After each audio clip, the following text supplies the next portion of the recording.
What's going on, Griddle Nation? Chef Nathan Lippy. I want to show you guys something that we've been working on really hard. Now, I see all the questions and stuff we get on social media, and one of the biggest questions is, how do I season my griddle properly? So look no further. We came up with a proprietary blend that answers all of those questions. You've seen tons and tons of different ways in all the forums.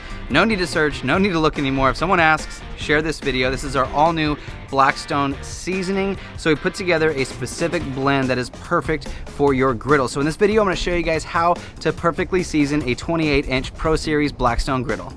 Now, the first thing we want to do is take a little bit of soapy water and wipe it off. You don't want a ton of soap, so we don't want to leave a lot of residue. Just take a paper towel and clean it down. This is just to remove any dust, debris, any dirt that may have been there from shipping.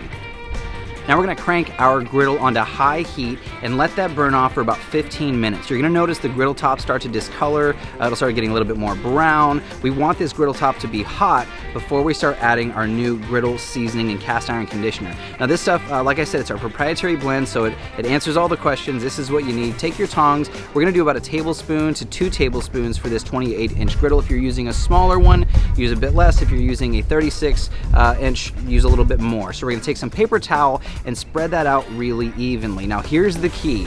You want to make sure your layers are very thin. That's really all you need to know. If it's thick and you start to see bubbles, you see bubbles are like it's pooling up. That's a bad thing. It's going to create raised, uneven layers that will get brittle and they'll chip off later. So keep it nice and thin.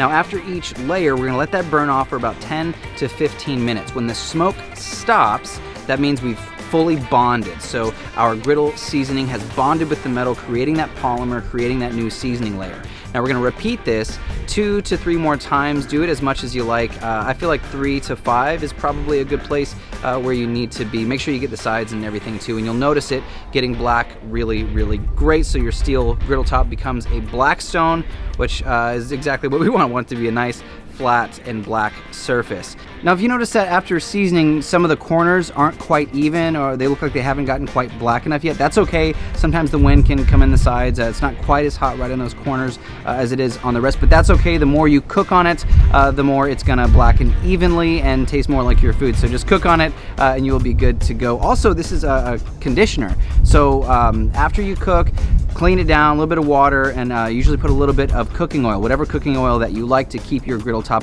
hydrated. Once or twice a month, use some of this to keep your griddle top nice and hydrated. You don't have to use it every time, it's a little bit overkill, but once or twice a month, or maybe every 10 to 15 cooks, when you're done cooking, you're done cleaning, instead of using the cooking oil, use some of this griddle seasoning to keep that seasoning layer beautiful and non-stick and perfect. You guys can find this at Walmart. You can find more information at blackstoneproducts.com. Thank you guys so much for watching, and be sure to share this with all the naysayers that tell you to do bacon. Don't do bacon first. Get the new Blackstone griddle seasoning. I'm your host, Chef Nathan Lippy, and I'll see you guys in the next video.